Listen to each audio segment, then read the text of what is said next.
Halo, assalamualaikum teman-teman. Jumpa lagi dengan saya Ilham Baris. Selamat datang di channel Purnomo The Series. Gimana kabar kalian? Semoga selalu sehat dan baik-baik saja ya. Kali ini kita akan meneruskan merangkum Donghua Sising-ji season 5 episode 33 ya guys. Dan gak usah berlama-lama lagi, langsung saja gas cuy. Di episode sebelumnya, Tathagata berduel sengit dengan Raja Gila. Raja Gila pun terus menekan Tathagata, membuat Tathagata pun kewalahan. Raja Gila pun kini mengatakan kepada Tathagata kalau kekuatan Tathagata yang merupakan dewa nomor 1 di surga seharusnya jauh lebih daripada ini. Tathagata pun lalu balas berkata kalau sekarang ini ia tak mengejar untuk menjadi nomor 1 di surga, karena menurut Tathagata masih banyak hal penting di dunia ini yang perlu untuk dilindungi. Akan tetapi untuk menghadapi Raja Gila saat ini, Tathagata tak ada pilihan lain selain melakukan yang terbaik. Tathagata yang tubuhnya melayang pun kini mulai berkonsentrasi dan tubuh emas abadi. Seketika kini muncul cahaya emas yang sangat terang yang memancar ke seluruh kota Asura. Dan dari cahaya itu kini muncul sosok Buddha kekar emas raksasa yang siap melumat Raja Gila. Buddha emas raksasa pun kini segera memberikan pukulan kepada Raja Gila. Pukulan Buddha emas pun membuat Raja Gila terlempar dengan sangat keras. Tapi jelas Raja Gila tak mudah kalah begitu saja. Ia pun malah merasa kalau ini sangatlah menarik. Tapi Tathagata pun kini dengan cepat bersiap memberikan pukulan lanjutan. Dan pukulan Buddha emas pun sangat keras, membuat Raja Gila pun terpendam ke tanah. Jelas hal itu membuat para Asura pun jadi tercengang, termasuk Baigu dan Guisa, karena bahkan ukuran tubuh Buddha emas kekar itu kini menjadi sejajar dengan Baigu yang sedang berdiri di atas gedung. Tapi tak berselang lama, tiba-tiba saja kini muncul tebasan-tebasan yang banyak dari bawah. Dan tebasan-tebasan itu membuat tubuh Buddha emas Tathagata pun menjadi hancur berkeping-keping. Dan siapa lagi kalau bukan ulah dari sang Raja Gila. Akan tetapi Raja Gila yang telah bangkit pun kini langsung dikejutkan oleh sesuatu. Karena setelah Buddha emas itu hancur, kini ia tak melihat Tathagata lagi. Guisa yang melihatnya pun jadi marah-marah karena bisa-bisanya dewa itu bisa kabur begitu saja. Nona Uji pun juga menjadi sangat cemas karena ia juga melihat putranya juga menghilang bersama Tathagata. Scene beralih di mana saat ini Tathagata menghadap kepada Kaisar Sitian. Kaisar Sitian pun segera bertanya apakah Tathagata mendapatkan sesuatu dari Asura.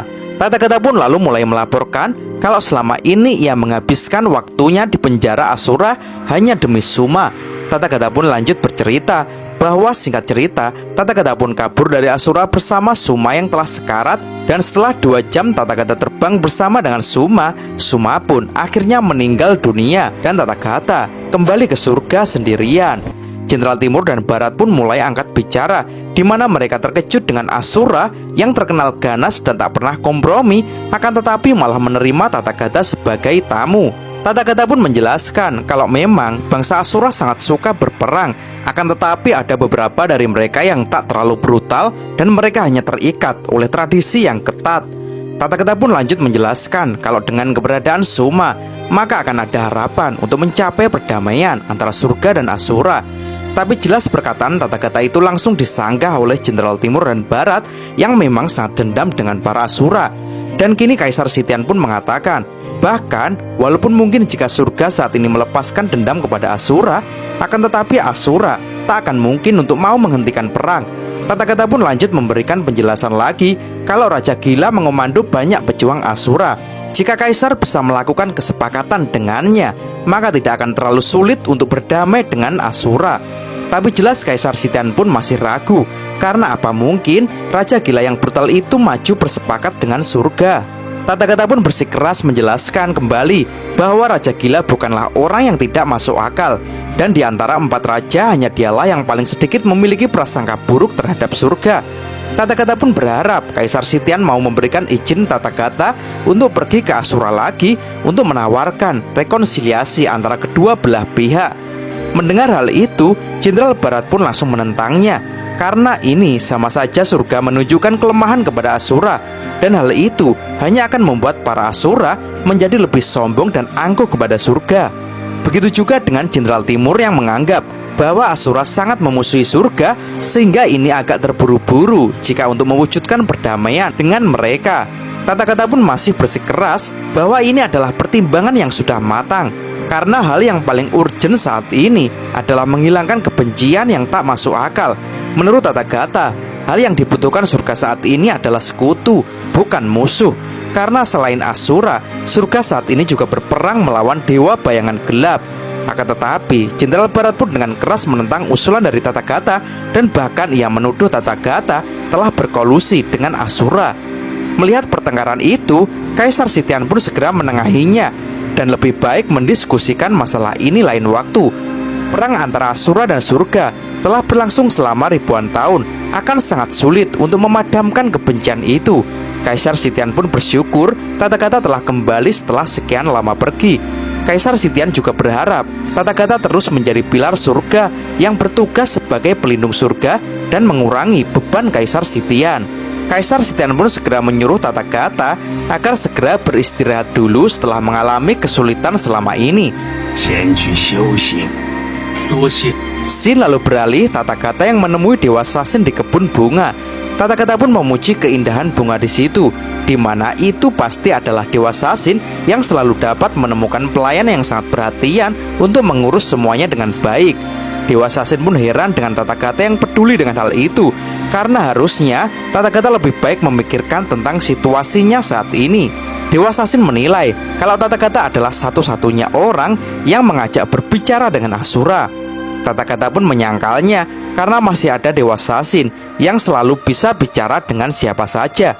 Dan setelah melakukan candaan, Tathagata pun menyampaikan maksudnya kalau ia mempunyai permintaan yang agak sulit kepada Dewa Sasin, bahwa Tathagata mengaku kalau sebenarnya Suma belum mati dan ia ingin Dewa Sasin yang merawat Suma. Jelas hal itu membuat Dewa Sasin sangat kesal dan kaget. Bagaimana bisa ia merawat seorang Asura, apalagi di istana surga ini? Tapi dengan entengnya Tathagata mengatakan kalau ia telah menempatkan Suma di kamar Dewa Sasin, yang saat ini Suma dirawat oleh Ziwei, pembantu Dewa Sasin. Dewa Sasin pun jadi bertambah kesal dan kaget, karena ini benar-benar suatu hal yang tabu.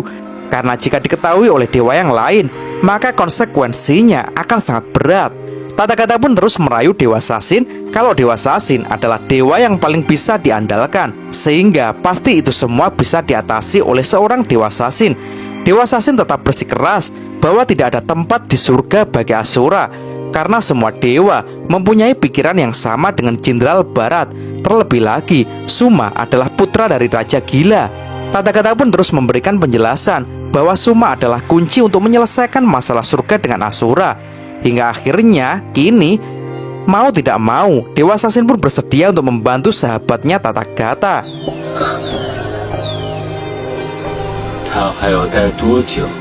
Sementara kini, Suma pun masih tak sadarkan diri karena luka yang sangat parah.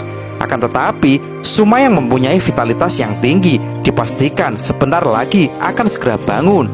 Dan yang dikhawatirkan Tathagata adalah Sin lalu beralih di tempat Raja Gila, di mana Nona Uchi melaporkan Asura tak lagi menemukan jejak Tathagata dan Suma, dan diperkirakan kalau Tathagata dan Suma telah pergi ke surga. Nona Uchi pun menduga kalau Raja Gila memang sengaja membiarkan Tathagata mengambil Suma. Nona Uchi lalu memaksa Raja Gila agar ia mengatakan sesuatu tentang Suma, karena bagaimanapun juga Suma adalah putranya. Raja Gila pun dengan entengnya menjawab kalau Nona Uchi tak perlu khawatir, karena bahkan Tathagata bersedia melindungi Suma dengan nyawanya. Nona Uchi pun kini mulai menyalahkan Tathagata yang telah mendidik Suma seperti itu, karena jika Suma melepaskan amarahnya, pasti dia bisa dengan mudah menjadi pemenang di turnamen pemuda Asura. Raja Gila pun lalu balas berkata kalau memang Suma sudah mengalami banyak kemajuan, tapi dia gagal memang karena kurangnya kekuatannya, dan Nona Uchi tak bisa menyalahkan orang lain. Perkataan itu membuat Nona Uchi pun jadi menganggap, apakah itu berarti Raja Gila setuju dengan didikan Tathagata seperti itu?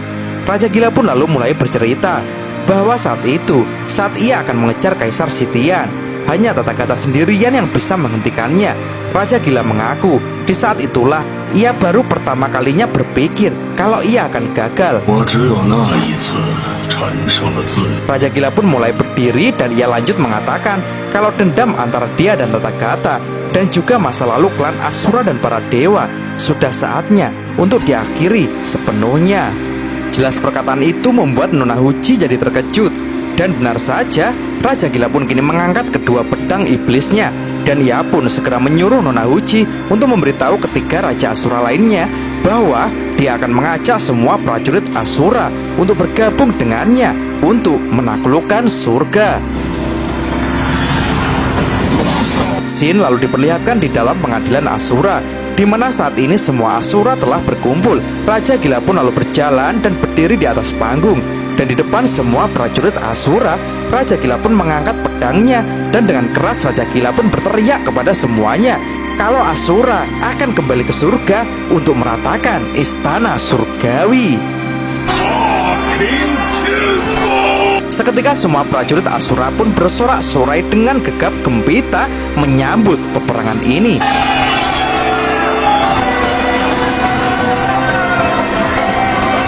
Scene beralih kembali kepada Suma yang kini mulai sadar. Ia pun sangat kaget melihat ia ternyata belum mati. Ia pun juga kaget ketika ia melihat Nona Ziwei di situ. Nona Ziwei pun segera memperkenalkan diri dan ia mencoba untuk menenangkan Suma dan mengatakan kalau ini adalah istana surgawi. Jelas hal itu sangat mengagetkan Suma. Suma pun langsung panik dan berlari keluar. Dan setelah membuka pintu, tiba-tiba saja Dewa Sasin sudah berdiri di hadapan Suma. Suma pun jadi kaget dan sekuat tenaga segera melancarkan pukulannya. Dewa Sasin pun segera menahannya. Suma pun sangat kaget dengan kekuatan Dewa Sasin yang begitu kuat dan ia pun tak bisa menembusnya. Dewa Sasin pun lalu dengan tegas mengatakan kalau ia tak mau berurusan dengan Asura. Akan tetapi Tathagata lah yang membawa Suma ke sini dan mempercayakannya kepadanya. Mendengar nama Tathagata, Suma pun segera menarik tangannya. Dewa Sasin pun kini jadi tahu kalau Suma memang Asura yang berbeda. Suma pun kini bertanya di mana guru Tathagata.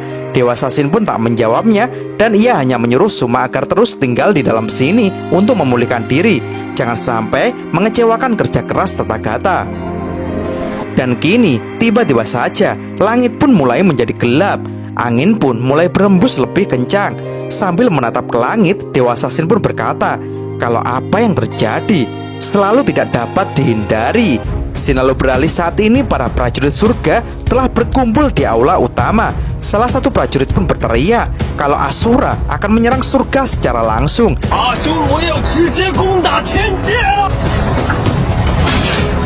Sedangkan para dewa tingkat tinggi pun juga mulai berkumpul di sisi Kaisar Sitian. Kaisar Sitian pun kini memancarkan kekuatannya dan ia pun dengan lantang mengatakan kepada semuanya, mari kita lawan Asura bersama-sama. Dan cerita pun bersambung.